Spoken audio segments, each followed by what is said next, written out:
welcome back. Well, I'm so excited to have my partner back. I'm happy to be back. We call this week Surgery Week because a couple of weeks ago, Tana had major surgery. And we actually thought she'd be out for a month, but she's back. And part of that has to do with how well she took care of herself before surgery. Yeah. So before we get to you and surgery and all that, we've got just more great testimonials. And we've had a whole bunch of people listen to the podcast come to Amen Clinic. Yeah, so they like that. They like so taking much. advantage of that. The discount, the little gift, yeah. The discount, but really you take advantage of. But we want you sharing the podcast because the information is what's important. So this comes from an IIN health coach, Institute of Integrated Nutrition. Oh my God, you are my tribe. I love your podcasts and so happy to have your voice in interviews on a regular basis. My first intro to Dr. Daniel Amen was on PBS years ago, then as a student at the Institute for Integrative Nutrition, and now she just graduated. I'm currently enrolled in Institute of Nutrition Gut Health course. That's awesome. And what I'm hearing on your podcast is aligned with what I'm learning. Yes, that's a gut-brain connection. Yes. It is all connecting on so many levels. Thank you, and very grateful for your wisdom and sharing as I am sharing this with my family and friends around me. Much love. That's awesome. So I just, I love that. So whenever people have surgery, it's a big deal. I just published a couple of blogs on the impact of general anesthesia on the brain, which is not a good thing. No. And you know how sort of foggy you felt afterwards. Yeah. But you bounced back. Yeah. And I'm still a little tired. It's 2 weeks right now. I'm still a little tired if I overdo it. I mean, I'm finally able to be up and out and driving, but I get tired. So I have to listen to my body. I'm finally old enough that I have enough wisdom. So I've had enough medical surgeries. This is my 10th medical surgery. So based on all that wisdom, and the interesting thing is, this surgery I have recovered from the best. I'm the oldest. I'm almost 50. And this surgery, Are you really that I am. old? I'm that old. No. So I have recovered better from this surgery than any of the past surgeries for several reasons. When I was younger, I didn't take as good a care of myself. That's the big one. Because I thought I was indestructible, right? We think we're invincible when we're young. Didn't listen. Thought I was special because I worked out so hard and, was whatever. I thought I was special and didn't have to listen to all the rules. And so I got up and did stuff way too early. I just didn't do as well with the surgeries, and this one I've done really well because I really just prepared well and listened. So interesting. The recovery's been better. You actually went home the day of surgery. Yeah, they told me that I wouldn't do that, and I'm a nurse, so I know number one way to get sick, best way to get sick is go to a hospital. Number one, spend time there, and because there's bugs, there's germs, there's sick people, right? And the other thing is, I knew I wouldn't sleep. So with all them checking on you all night and the noises and the IV alarms, and I'm like, if I don't sleep, I'm not going to recover. So I got a doctor. I'm a nurse. I'm like, if I can go home, so after talking to my doctor, she's like, well, if you do really well in surgery, if the surgery goes the way I think, recovery goes the way I think, we'll see about letting you go home. And so they ended up letting me go home, which I think was the best thing that happened. So what did you do to prepare for surgery?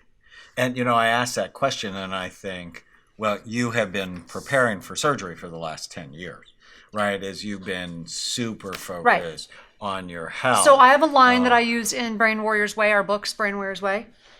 You don't wait till fight day to start training. You cannot. I practiced martial arts and I was attacked when I was 15. Obviously didn't have any training at that time, and I almost lost that fight. I won because I'm just a brat, because I'm crazy when I can attest to the brat. Because I get a little crazy when people, but it made me realize, you don't wait until fight day to start training, especially when you're talking about your health. So you guys should write that down, underline it, pin it up on the mirror. It's one of the most important things you can get from this podcast. No, I got you blindsided. don't wait until you get sick to try to get healthy. Well, I got that is not the blindsided. smartest thing in the Most of world. us get blindsided the first time. I got blindsided with cancer at 23. I was like, what the heck? And then when it came back several times, I just didn't expect that. I didn't expect it. After that, I got a little wiser, and I'm like, all right, I don't want to keep going through the surgery thing. I don't want to keep having to do the radiation and surgery and feel so lousy all the time. So I got really serious about my health, and I thought, whatever comes up, I want to be ready for it. We all know something's coming at some point. Most of us hope it happens when we're 90, 95, 100, but we know it's coming at some point. So why don't you want to be ready for it? To think it's not coming is just foolish. So be ready for it. So I've been preparing for a long time. But the big thing is, so physically, with food, with sleep, with whatever, I've been doing that a long time.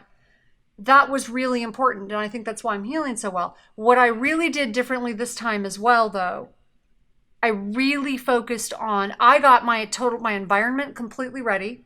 I mean, you saw me. I got everything really ready in my room. I made sure the house was sort of like organized for everything I would need beforehand. But I really spent a lot of time mentally. And, you guys have your way of preparing for things. I actually called everyone I knew and asked them to pray. So I had like a ton of people praying, and I actually believe in very much the power of prayer, when two or more gather, this idea. And I spent every day meditating and praying and focusing on. So when you say you spent every day meditating, tell people what that means. So besides calming, chanting? No. What? No, I don't chant. But besides prayer is a big part of my meditation. I would, in addition to that, do a visualization. Like I would actually visualize just just this healing light and being healthy. And this is going to sound really funny. It's going to sound a little corny. But I think, so I had a hysterectomy. I had this alien growing in my body that just decided to go rogue. 10 times normal. 10 times normal size, which on my frame was significant. So it was causing a lot of problems. Pregnant. I did. I looked pregnant, like 4.5 months. Cute pregnant, but pregnant. But pregnant. And so it was miserable. I was feeling miserable. And so, but I spent time actually thanking my uterus for my daughter and like making peace with my uterus and saying goodbye. And now I'm wondering why the heck I didn't do this 5 years sooner. So I really didn't want to have surgery, but I have to tell you, now that I've done it, I'm like, why didn't I do this 5 years sooner? I feel so much better. Yeah, her doctor was telling her she was walking around 12 weeks pregnant. But it felt more like 4.5 months, because when I was 12 weeks pregnant, I did not show like that. So let me tell you. It was big. Okay. So when you meditate, because I want to make this super practical for the people listening. I have my meditation online. So I did a vlog on it. I did a vlog on it. They can either go to my vlog at tanaamen.com or go to YouTube. Look me up, look up meditation, Tana Amen meditation. You'll see the meditation. I've got several meditations on there. So I did our loving kindness meditation on there. I have a forgiveness meditation. I have a general meditation. But I very much focus on this healing light, that, just really focusing on my body being calm and healing. And the last thing I thought about as they were wheeling me in, and we prayed, I had people, with me. But as I was going in and as I was going under anesthesia, I just focused on, again, might sound corny to some of you, and that's okay. I just focused on, these loving arms around me and this beautiful white light. And that's how I went to sleep. And the next thing I know, I was awake. But it was different than other surgeries because I mentally was so prepared for it.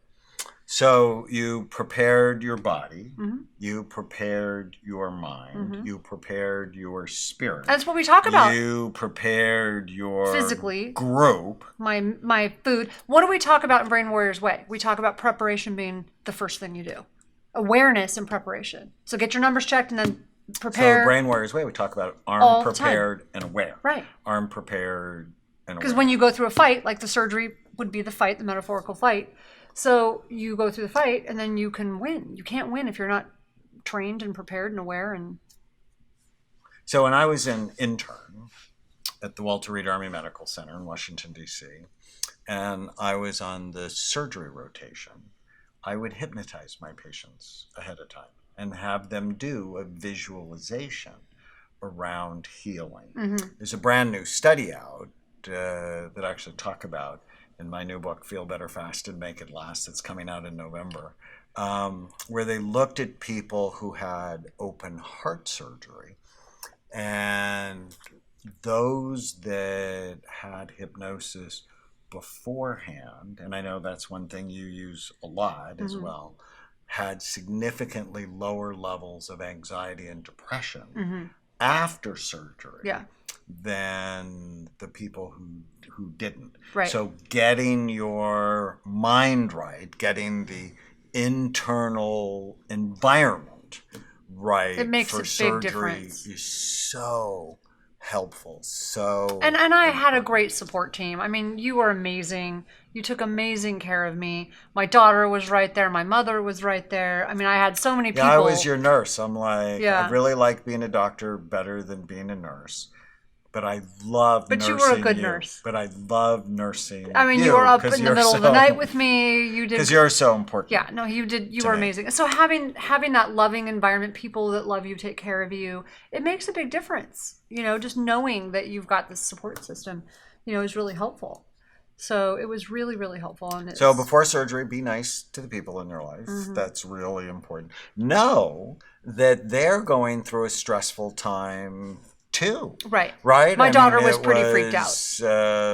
I mean, you know, that's a hard thing, even though, you know, it's a routine surgery. Anytime someone goes under anesthesia, you know, bad things can happen. Well, and you have more knowledge of medicine. Chloe was pretty freaked out. She's very close to me.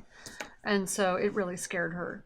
You know, the idea of... Well, it's scary. So acknowledging that, but then giving people the statistics that actually you're more likely to wake up than come home if you drive to LA. Right. All of those things.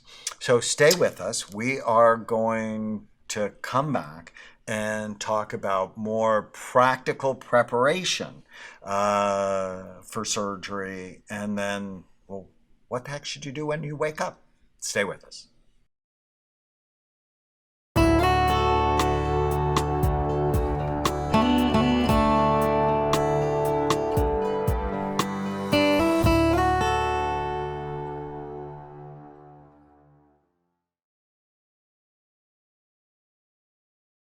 Welcome back. So it's so nice to be back. So we're doing surgery week. Since this is my first day back after having surgery, I'm 2 weeks post-op, and so happy to be here. We missed you so much. And I missed you guys. It's nice to be finally out of the house.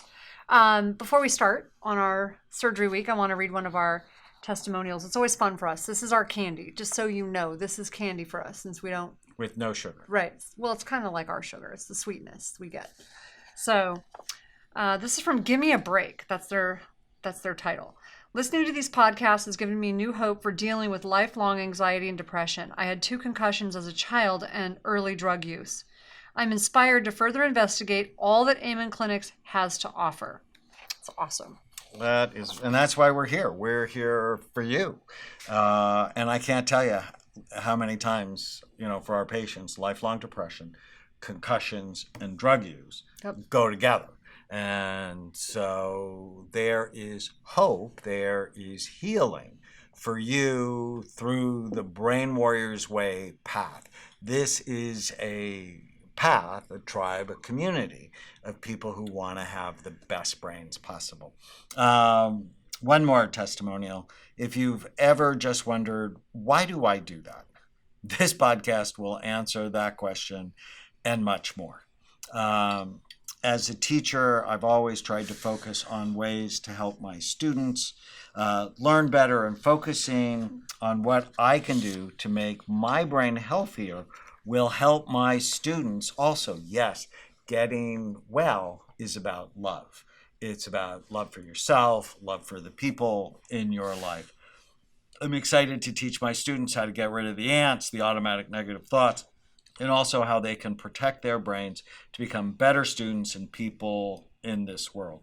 This podcast offers many topics about health and points to things you can do to help your brain. I love that. And one of the things you can do to help your brain is if you're sick and you need surgery, well, what are the things you can do to get ready for surgery? And then what are some of the things you can do afterwards.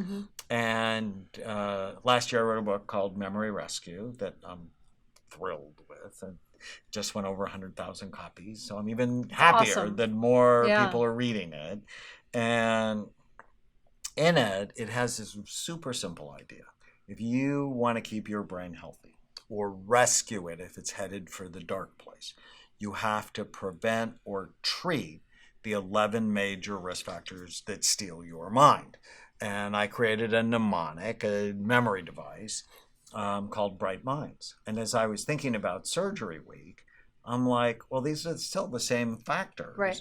that are critical to take care of before surgery and afterwards. So let's talk about each of them as they relate to surgery and your overall health. So the B in Bright Minds is for blood flow. Low blood flow is the number one brain imaging predictor of Alzheimer's disease. And how do you know if you have low blood flow? If you have hypertension, any form of heart disease, if you don't exercise. Is that related to your overall physical condition Dear before Lord, you yes. go? Yes. So this really, we're talking about surgery week. So my uncle, who just came in, I have an uncle who just came in to be scanned because he had open heart surgery.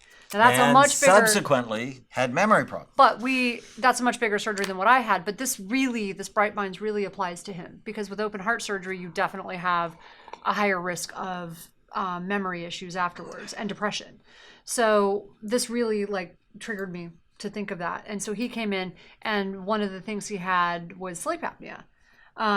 Which is the S in Bright Minds. Yeah, so I won't jump ahead, but this really, since we're talking about surgery week, really made me think. Well, I think Carol's just a great example. Bright Minds is perfect. Yeah. And so how do you help blood flow? It's exercise. So I don't want to wait. I don't want to jump over that because people listening need to hear that. And as a nurse, I think it's frustrating.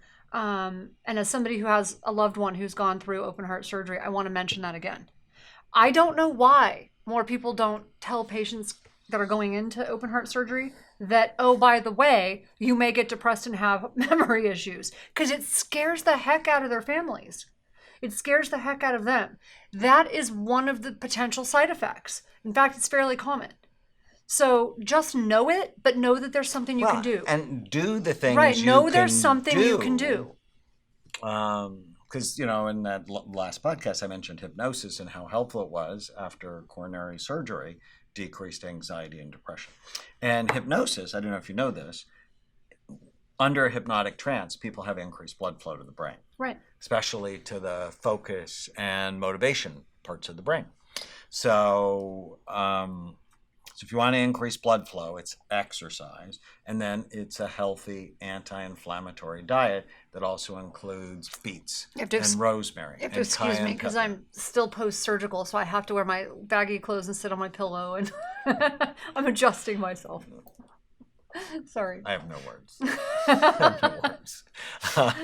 R in Bright Minds is retirement and aging. The older you get, the more serious you have to be about your health because it's harder to heal the older you get.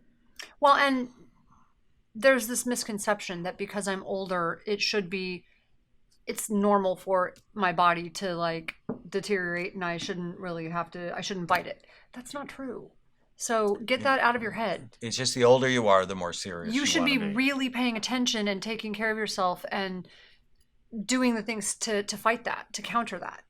I is for inflammation, which is a universal risk factor for anxiety, for depression, for dementia. So there's a blood test we do too, actually, C-reactive protein and the omega-3 index. If you have inflammation in your body, you want to make sure you take great care of your teeth. Periodontal disease is actually one of the major causes of inflammation. You want to be on an anti-inflammatory diet. So just, look at the Brain Warriors Way cookbook. Tana, that's how she cooks, which is basically lots of vegetables, healthy fat, and get rid of processed foods, sugar, and foods that turn to sugar. And high quality protein. and high quality protein. The G is genetics, that stuff runs in families. But as we say, genes are not a death sentence. They should be a wake-up call. But let's just say, so I had to have surgery. Yeah, what was going on with me is genetic. Every woman in my family's had the same thing. Now, I take care of myself. We don't want you thinking that because if you take care of yourself and you have something happen and medically that you have to take care of, it's not your fault. Take care of it. But still, be sure you do all these things so that you recover better, so that you are less likely to get sick. But if you get sick, you can deal with it and handle it. That's such an important point. Right. It's not your fault. But do your but part. Your responsibility, and you're the one that taught me this, responsibility doesn't mean it's your fault. Doesn't mean blame. It means your ability to respond. Right. And that's what we want you as a brain warrior to respond in a helpful, thoughtful, healing way. I always want 100% responsibility over what's going on with my health. Doesn't mean blame. But I don't want other people in control of it, okay? So I want to be able to, I want help. I don't want them in control. So I'm willing to take that responsibility. I've already been on the other side of that. It's not fun. H is head trauma. You want to protect your brain, especially after surgery. We have a 2-story house. Yeah. And I'm like watching this woman like a hawk. Oh my God. He got so mad at me. And I didn't want to wake him up. And I started to get out of bed. I was still a little wonky. I was more than a little wonky. I was very drugged. We'll do that in the next But I started podcast. to get, I thought, I've already woken him up. I have to let him sleep because if he doesn't sleep, then he's not going to be able to like do anything. And so I started to, he's like, don't you dare. Right.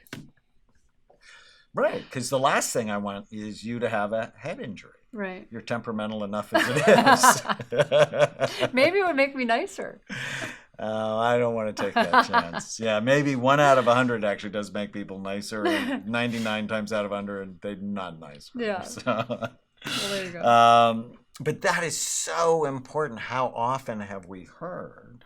Actually, at a recent event where somebody we know fell and was on the ground for 3 days with a broken pelvis. I mean, really sad. Really sad. So be thoughtful, be careful, and especially when you're under pain medicine, what was the word you used? Wonky? Wonky. I don't think that's in the medical textbook. No. But, well, the other one we used, you sort of get the idea. But the other one we You're used in the ICU where I worked, we also used gorked out a lot. That's not nice. But it's true. But it's not nice. T is toxins. So anesthesia is a toxin.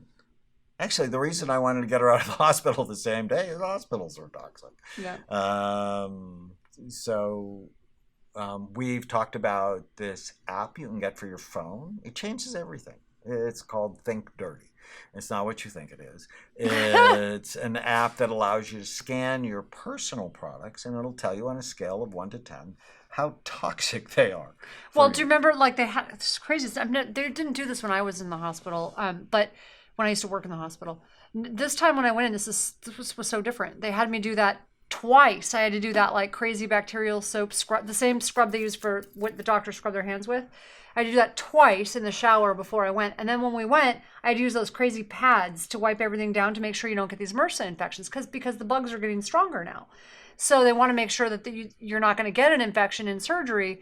But those things are like nasty. My skin itched and burned for like, remember that? I do. It was terrible. So you got to wonder and what so that... probably toxic stuff in there. Right. Too. It's very toxic. Because...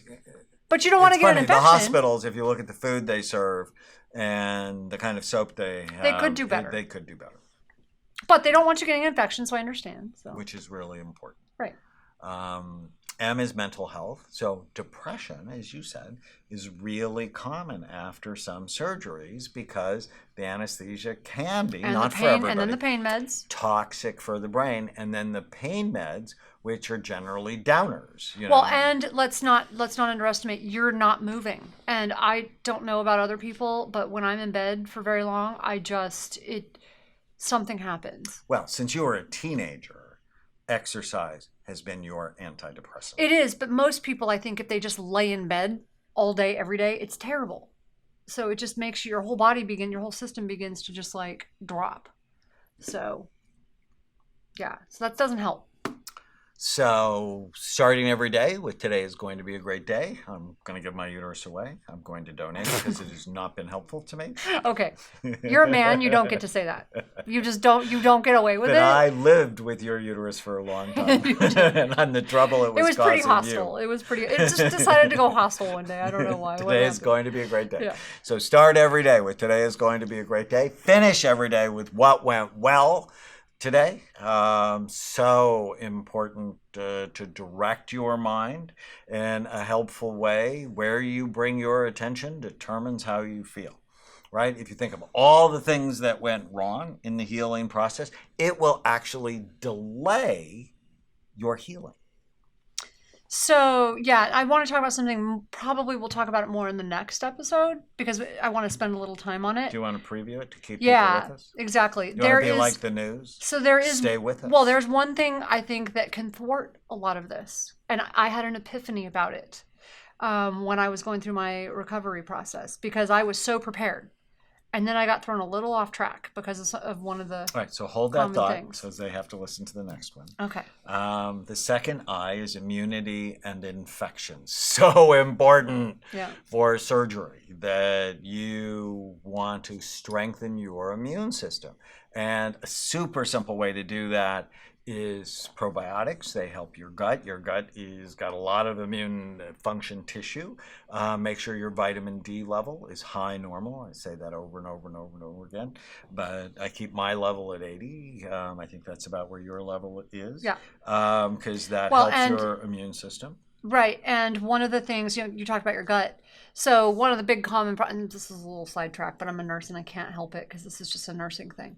And after the anesthesia, your ADD is worse. Okay, well, anyways, so this is a nursing thing and I can't help it. Post-surgical, someone's just got to say it, constipation is terrible. Okay, it's just terrible. So because the medicine, when they actually put you under anesthesia and then they put you on painkillers, it causes this terrible problem. And one of the things that my doctor I actually know a lot about probiotics, but I never thought about using them because they actually help your gut to move more. And so to clear things out, she's like, make sure you're taking your probiotics. I'm like, well, I do take them, but I didn't think about that for that reason. So I learned something new about probiotics. When you went, Chloe and I clapped. Okay, that was a little TMI, but... All right, funny. So vitamin D, probiotics, mushrooms, garlic, and onions also help to enhance your immunity. The N in Bright Minds is neurohormone deficiencies in your hormones are low, like testosterone or growth hormone or DHEA. Thyroid, you don't heal as fast. Mm-hmm. They are hugely important to healing. D is diabetes. Oh my God, so important with 40% of the American population obese, 50% diabetic or pre-diabetic. This is so important to eat in a healthy way, to get your blood sugar balanced, to be super serious. And then the S is sleep. Mm-hmm. So you're really good at trying to get 8 or even 9 hours of sleep before surgery, really trying to turn on health promoting genes. So if you don't get 7 hours of sleep at night, it actually turns off 700 health promoting genes. So when I was working in the ICU, we often had to call psych down to help us with drugs because people would get ICU psychosis from not sleeping. Because in the ICU, we have to wake you up sometimes every hour. And we used to see that in the Army all the time. They do war games. And people be up for 3 days, and then they get goofy. So if you come in with a head injury, we wake you up every hour and check your pupils. What do you think that does? Mean. Well, we have to. But what do you think that does for your sleep? And before we know it, people have ICU psychosis, and they're literally, you don't want to be taking care of them. All right, when we come back, we are going to conclude Surgery Week with practical things, more practical things you can do to heal better, faster. Stay with us.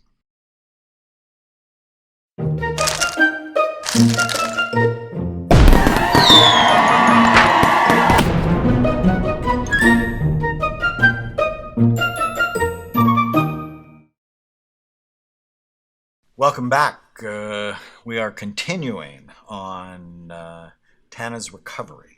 We are 2 weeks post-surgery. And as we do, whether it's raising kids or being married or dealing with the mental health issue.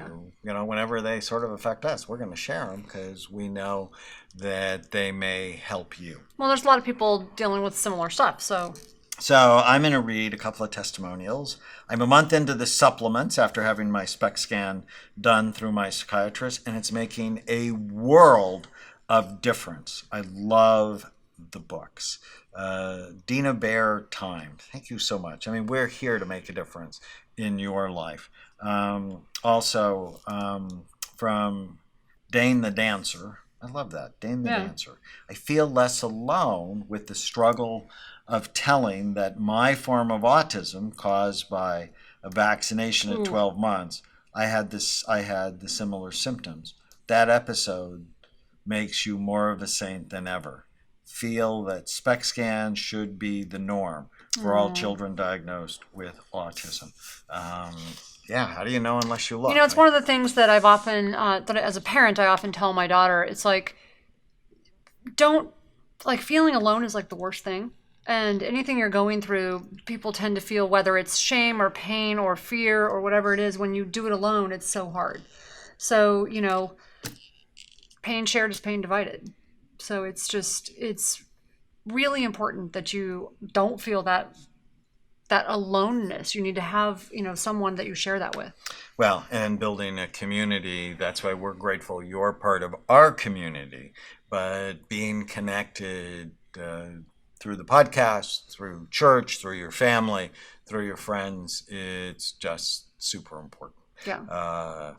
So you had a number of epiphanies around drugs. I did. So you have to excuse me. I'm wearing my yoga clothes today because I still can't wear anything tight on my body. So everything's just loose and t-shirty today. So if you're watching the video, that's why. But yeah, so we've been talking about all the things you do to prepare going in and all the things you can do afterwards to make sure you heal faster and feel better fast, right? So, but something happened that just really woke me up to what some of our patients must feel. And I had this different level of empathy. It was sort of weird. So I don't do well with pain medications to begin with. I just I hate the way they make me feel. Just that nauseous kind of like, bleh, don't like it. But you have to take them for a couple of days, right? So I took pain medicine for the first 48 hours because that was really the rough part. And then after that, I only took them for a couple of nights because I couldn't sleep at night if I moved. So I took just one pain pill at night before I went to bed. But I still had to do something for sleep. So I started taking over-the-counter. You'd think over-the-counter medication, no big deal. I took some Advil with Benadryl in it. The lowest dose of Benadryl, 12.5 milligrams, lowest dose you can do. Just to help me sleep so that I could get my sleep. We just got done talking in the last episode about how important sleep is. So I knew I needed to sleep. I don't want to be waking up all night. So I am doing everything I can to not take like these toxic levels of drugs, take the minimal amounts, take things, that I can. What's the balance between not feeling so much pain and sleeping and all that? And I was doing really well. I was sleeping a lot. I was doing really well. First couple of days were fine. And all of a sudden, by about day 6, when I should be doing a lot better, I start noticing that I'm just very apathetic.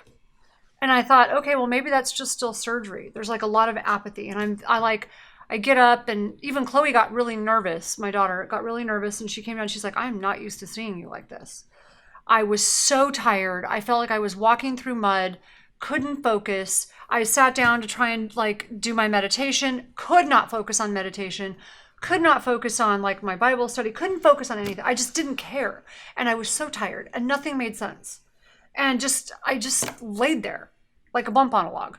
And then I tried to go out and do something. On the first day that I could finally go out and do something, I barely made it through, came back home, went right to bed.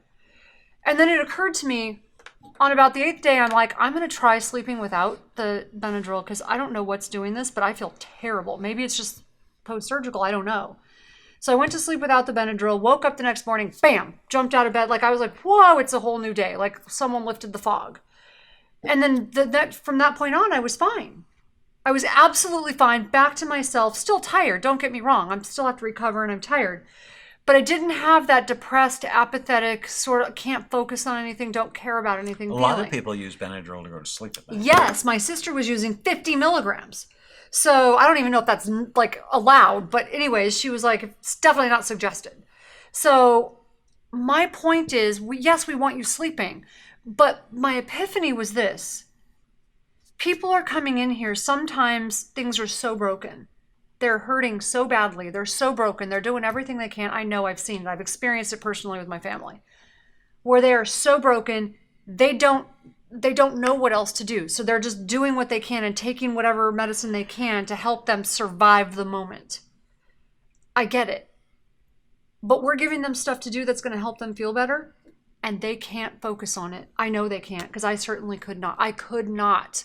And I was taking the minimal amount of an over-the-counter medication, and within a couple of days, I was not myself.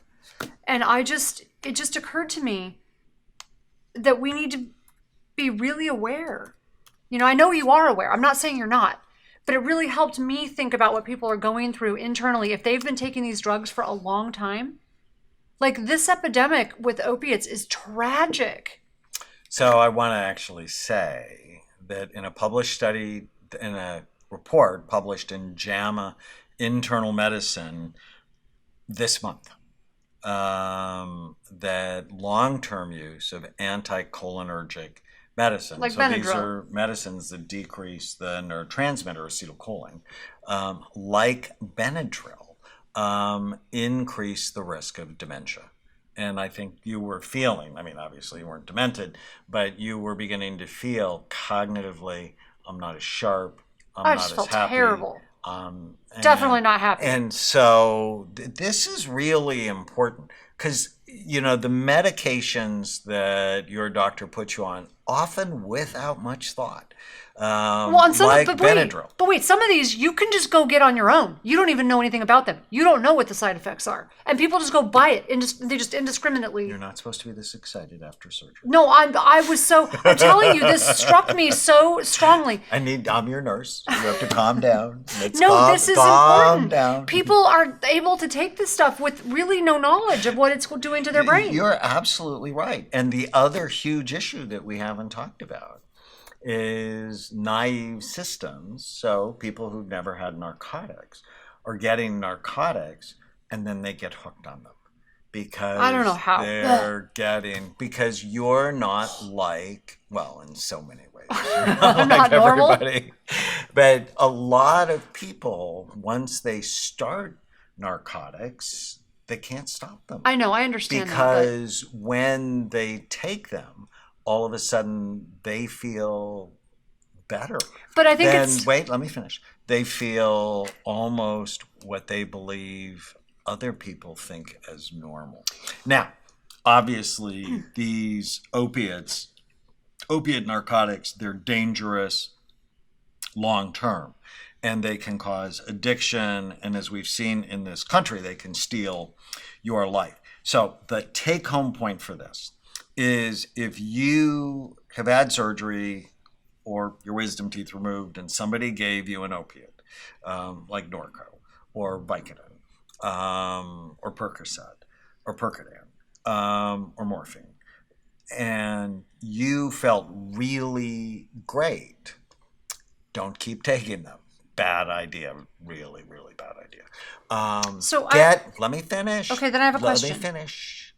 Go do acupuncture. Oh, I love acupuncture. Because acupuncture has been found in studies to actually work through the same endorphin mechanism in the brain, but rather than make you stupid over time and give you constipation and addict you to it, it can actually increase blood flow, improve your mood, and help rebalance your system overall. Okay, so two things, because acupuncture, you thought I was being like, you thought like it was all in my head, because I just tried acupuncture for the first time prior to surgery. I wanted to like get my body all ready for surgery, and so I tried acupuncture, and I cannot believe how good it made me feel. I'm like, this can't be real. Like, this cannot be real. And you just started laughing at me because I'm like, there's no way someone sticking needles in my body is making me feel this good. But I felt so good and I slept so good. It was amazing. You were so much better I was so happy. And I don't usually think of you as a placebo No, responder. I'm actually cynical. I'm pretty cynical, actually. Now, one more thing I want to go back to, because this is too important and I didn't want to forget about it. That's why I kept bothering you. You talked about people feeling normal when they take the painkillers. When people start taking painkillers like that, if they have to take it for any length of time, because I have somebody that I know right now who's gone through a surgery where they're actually just really in a lot of pain long term. It's like a long-term chronic pain. That's where it's dangerous, I think. Are those opiates one of the drugs that actually change your brain function and make you dependent chemically? Yes, there are actually many medicines that I call them insidious, in that once you start them, they change the function of your brain in order to need them. So you just want to be thoughtful, careful, like benzos, opiates, serotonin drugs. That doesn't mean you don't need them, and it doesn't mean they're not helpful. But if there's another way to do it, it's worth thinking about the other ways to do it. So hypnosis can be really helpful for pain, omega-3 fatty acids. Yeah, now I'm back to my meditation. And I think for you, since you got that really great response from acupuncture, I can't wait to go back. That it's not a bad thing to do. I'm getting ready to film my new public television special, Feel Better Fast and Make It Last. And I was reading through the acupuncture and acupressure literature, and just a super simple exercise like rubbing the bottom of your earlobe. So just slowly rubbing your earlobes between your thumb and your first finger, that it sends a relaxation response. Now, if you have big ears like me, then you can, you have a lot of rubbing room to go. Another one is this one. Yeah, feels good. There's an acupressure point. Next, it's actually over here. An acupressure point on your wrist. That when you hold it, again, it has an anti-anxiety effect. So many simple things we want you to do before you go after some of the heavy-duty meds that you may have trouble stopping. Yeah, one of the things that made me realize that it might be the Benadryl that was doing it, that made me like, okay, maybe I just need to try stopping this altogether. Because it just didn't occur, like I didn't ask anybody. I was just taking Benadryl, right? Because I was taking a tiny dose. You just don't think about it.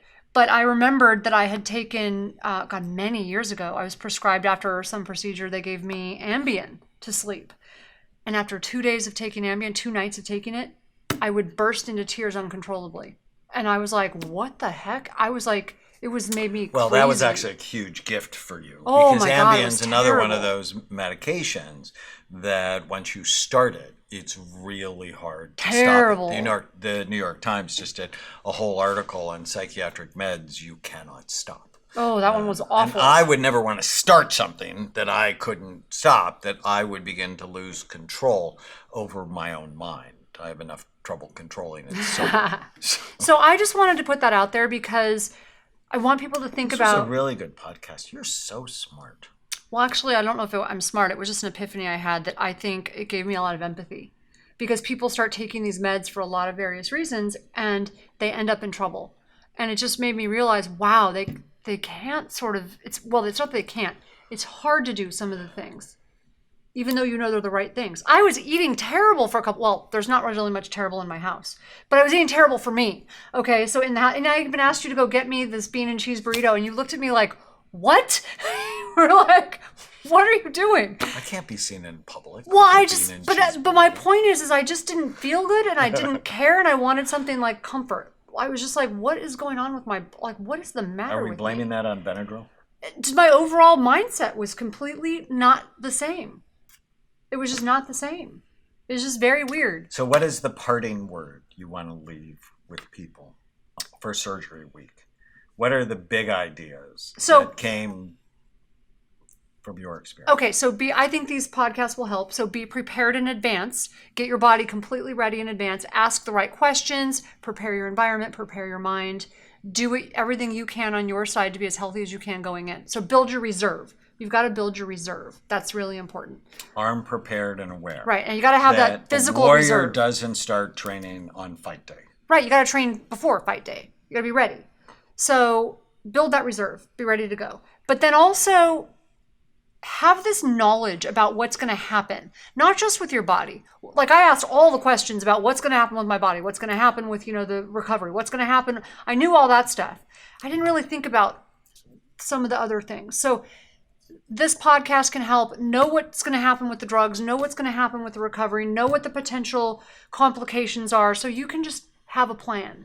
And right? Get your mind and your body in the right state. Don't pollute it with a lot of negativity. Start with, today is going to be a great day. Finish each day with what went well today. That'll get your internal environment to be healthier. And have a really good support system. I mean, that was just that really made all the difference. Stay with us. Use the code podcast10 to get a 10% discount on a full evaluation at amenclinics.com or on our supplements at brainmdhealth.com.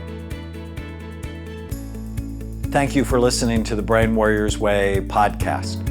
Go to iTunes and leave a review, and you'll automatically be entered into a drawing to get a free signed copy of the Brain Warriors Way and the Brain Warriors Way cookbook we give away every month.